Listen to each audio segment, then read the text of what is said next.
The air was filled with the desperate cries of people calling for help. Chaos spread as someone shouted about a demonic beast attacking. Panic set in, and most people ran for their lives. But amidst the fear, a lone figure stood out, Yaking, breathless and weary. Yaking was an abyss scavenger, stuck at level 0. Unlike the job changers who fought monsters and gained power, Yaking couldn't even scratch a demonic beast. All he could do was scavenge the battlefield for leftover scraps, discarded loot, broken gear, anything of value. That was his survival. His system confirmed it. Yaking had failed to inflict any damage on the spirit wolf. As a level 0, society saw him as dead weight, useless, forgettable. Some even mocked him, calling him garbage. Now he was facing a white wolf, and his only defense, a crude wooden shield, had just splintered into pieces. The beast lunged, slashing into him, and Yaking was thrown to the ground. He felt it then, deep down, a gnawing truth. He was living like trash, but he clung to one fierce conviction: he would not die like trash. With that determination burning in him, Yaking pushed himself back to his feet. He fought with everything he had, and in a burst of effort and desperation, he finally managed a critical hit. The spirit wolf howled. Yaking had dealt damage. Just 1 point. But it was his first. Far away in G City, the sky was calm and clear. Within its boundaries stood an abyss gate of rank C.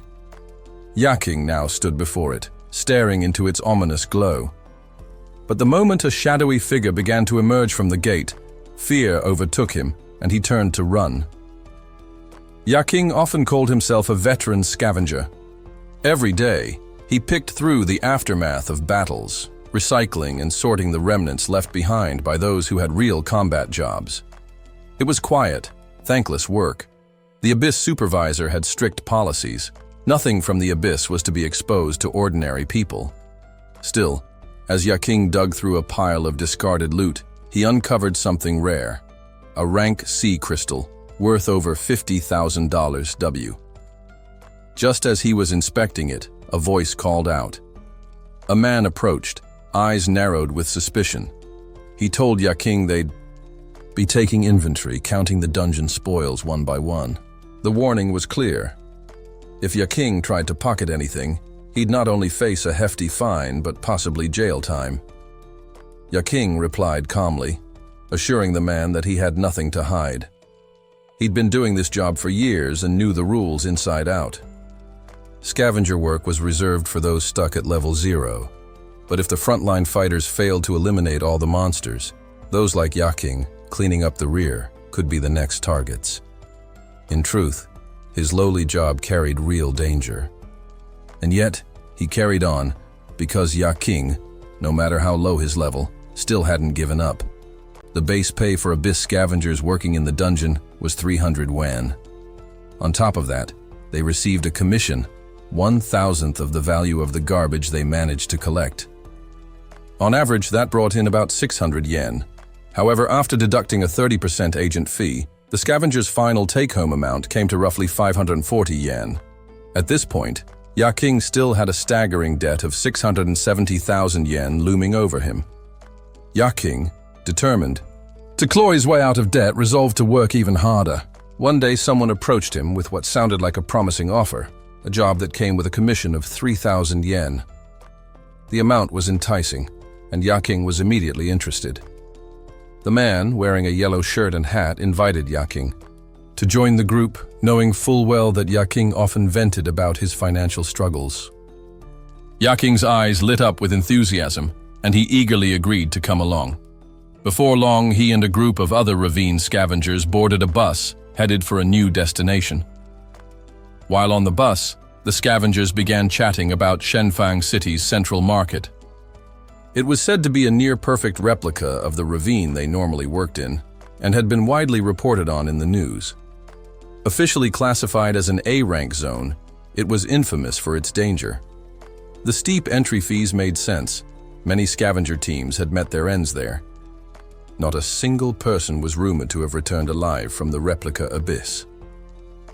One scavenger speculated that the whole operation might be another subcontract gig, and another quickly agreed, suggesting it was highly likely. Aside from the usual task of collecting debris left by job changers, this mission had another objective: retrieving equipment lost by a previous team. Some workers openly expressed their frustration with the powerful capitalists behind the scenes, calling them ruthless and heartless. They also questioned who had authorized the commercial monitoring of the ravine's location. Yaking, meanwhile, sat silently, listening intently to their conversation. Roughly 10 years ago, an abyssal gate had mysteriously opened, emerging from nothingness. From it came horrifying creatures that terrified the world. Humanity, unprepared, could do little but panic. Only the job changers, individuals with unique powers, could stand against the abyss monsters.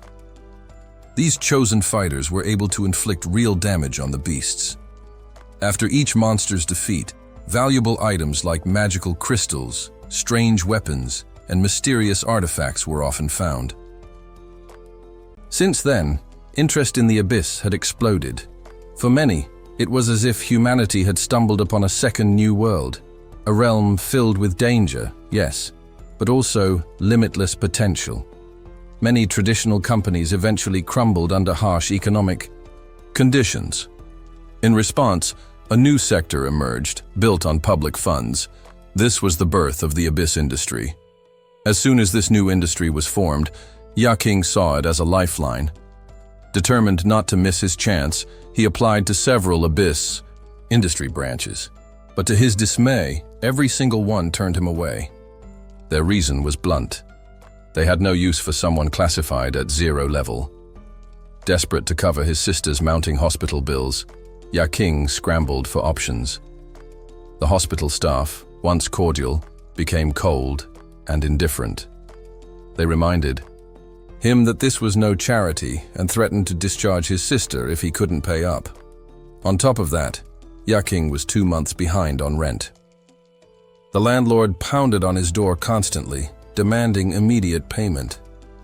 With pressure closing in from every side, Yaking made repeated attempts to join the ranks of the ravine scavengers.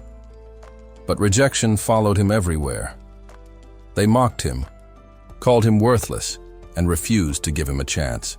The job market was brutal for someone with a 0 rating. It became painfully clear to Yaking society had no place for him. He began to believe he was nothing more than discarded waste. Just as he was nearing rock bottom, a mysterious man appeared out of nowhere. The stranger offered help, but with a catch. He asked Yaking if he was in need of money, then offered him a strange object. In return, he demanded Yaking's most valuable possession, his organs. Yaking, recalling this moment, could only sigh deeply. Nearby, one of the ravine scavenger workers began talking openly about Yaking's personal life, as if he weren't even there. He mentioned that Yaking had borrowed $1 million from a loan shark named Loan Shark and lost it all in the stock market. If Yaking couldn't pay the debt, they said, he'd have no choice but to sell a kidney. The scavenger kept going, casually, bringing up how Yaking had a younger brother who relied entirely on him.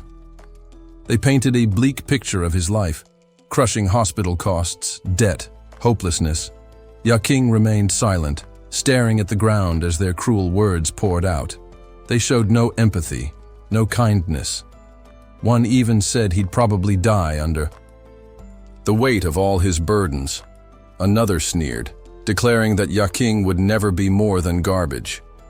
Eventually, the scavenger team arrived at a replica of the ravine, deep in the heart of Shenfang City.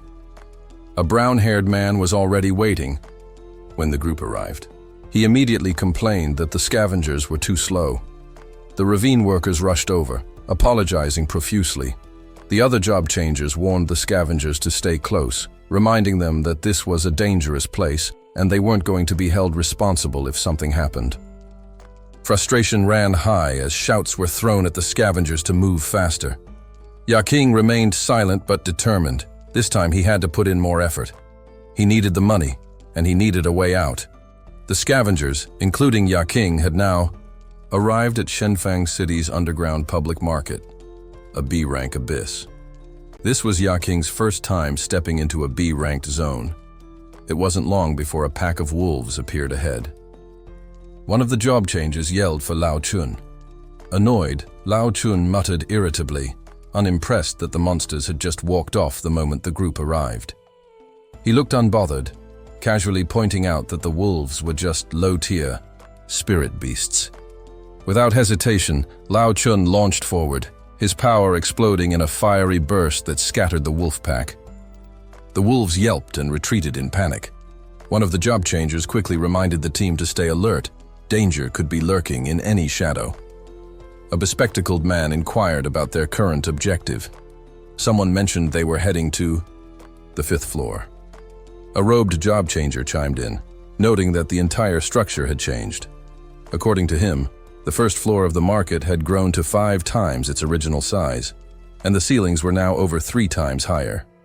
The man with glasses nodded and explained that this phenomenon was known as abyssalization, a distortion mimicking real-world places. However, something bothered him. There were no signs of the last group sent in. No bodies, no remnants. The man with glasses ordered the ravine scavengers to search for corpses. Meanwhile, Lao Chun scoffed, muttering that people at level 0 were nothing but garbage. At that moment, Yaking stumbled, startled by something he saw, and accidentally bumped into Lao Chun, who was tying his shoes. Furious, Lao Chun glared at Yaking. Though the scavenger quickly apologized, it wasn't enough. Lao Chun grabbed him roughly, lifting his small frame off the ground with one arm. He snarled, saying that Yaking disgusted him and that he had nearly mistaken him for a monster. Other job changers intervened, warning Lao Chun to cool it. They were all on the same mission after all, but Lao Chun didn't stop. Yaking struggled to breathe as the man's grip tightened around his neck. Without warning, Lao Chun hurled him to the floor, sneering as he called him trash and told him to stay out of his way. Yaking was humiliated. He wanted to fight back, but all he could do was mumble under his breath. Lao Chun was an arrogant bastard who looked down on everyone. His tirade continued. He ranted about how the ravine scavengers weren't a real team, how they didn't belong. Yaking sat in silence, head lowered, absorbing every insult. To the others, Yaking was a burden, worthless and disposable. That's what being level 0 meant. But none of them knew the truth about ravine scavengers. They had an experience rating of 99 out of 100. And now, quietly and without fanfare, Yaking had just reached level 1. While the ravine scavengers were assisting the job changers in clearing out the remains of defeated monsters, a horrifying demonic beast suddenly appeared before them. Its grotesque form sent a wave of panic through the group, and everyone scattered in fear.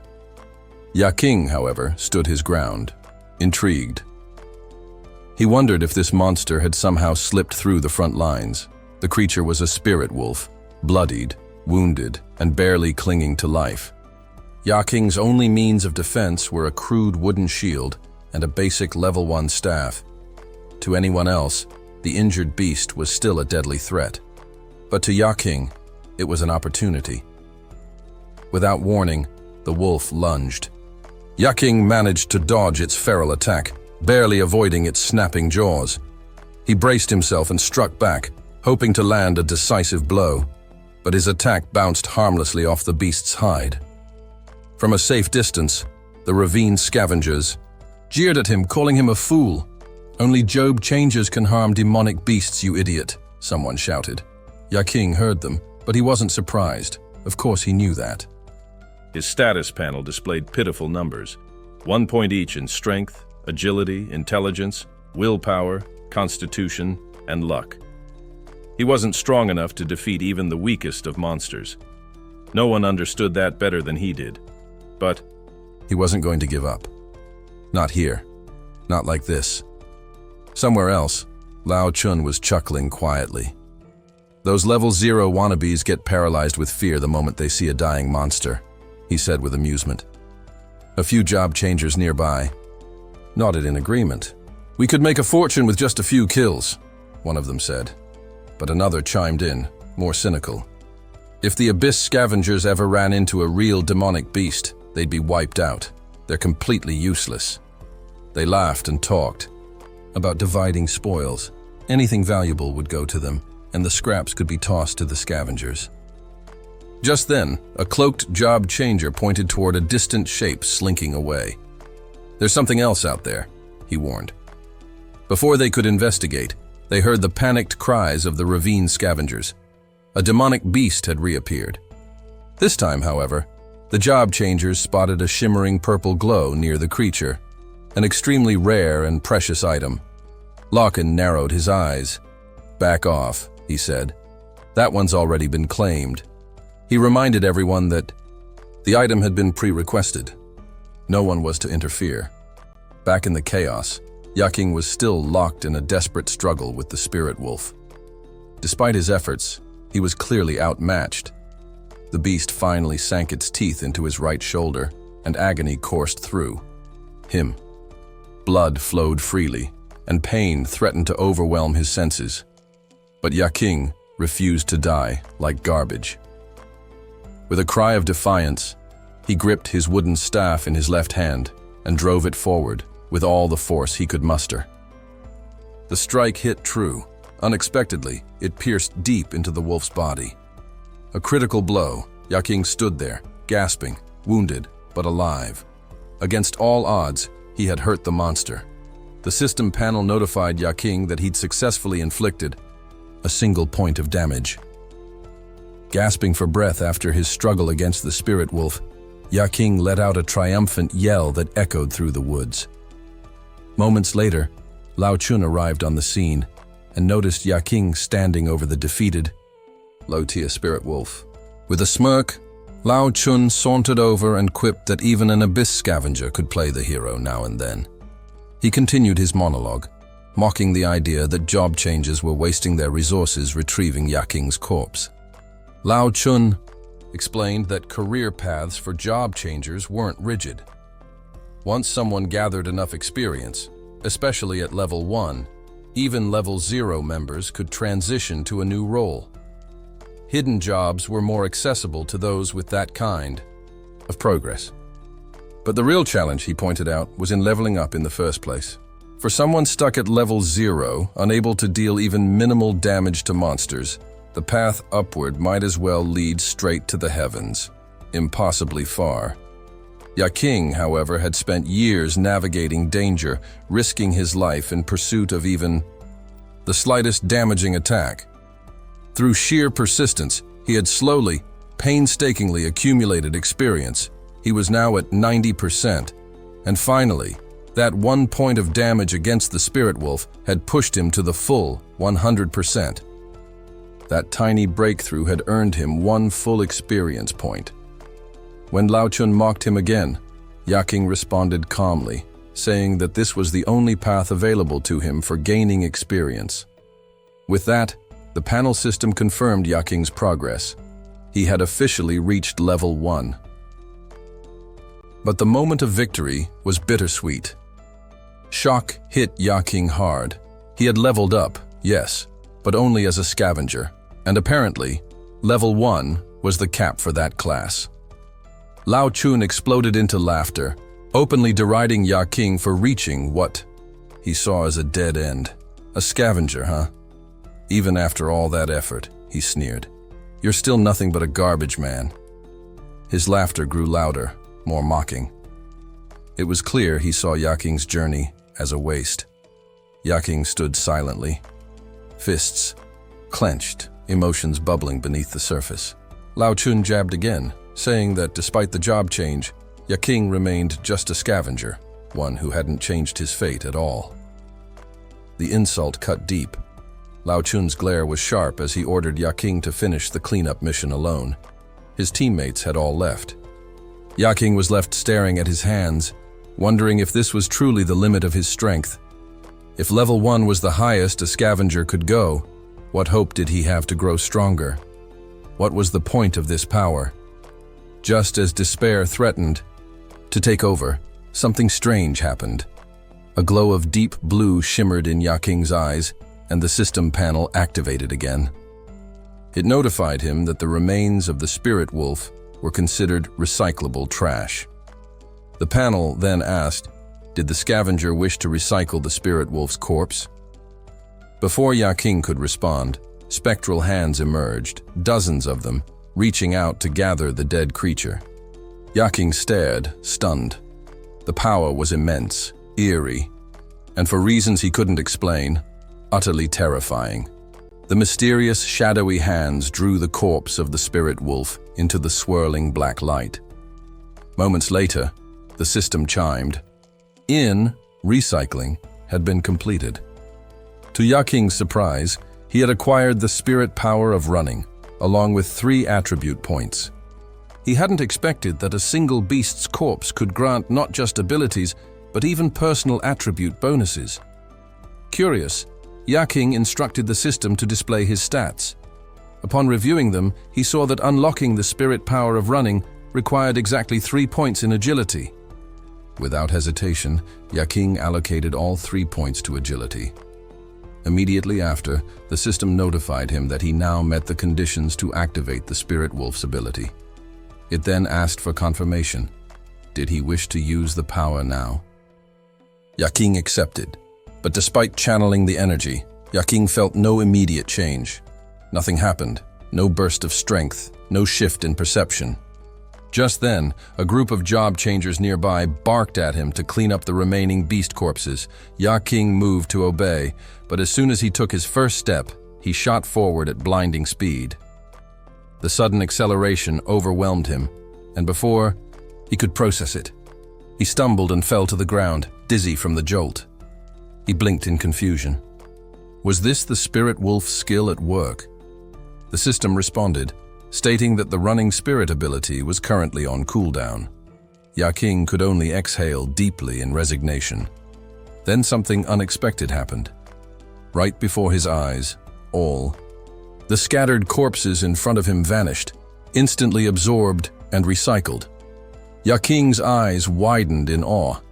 The new power didn't just grant him agility and attributes, it allowed him to harvest the very strength of beasts with a single thought.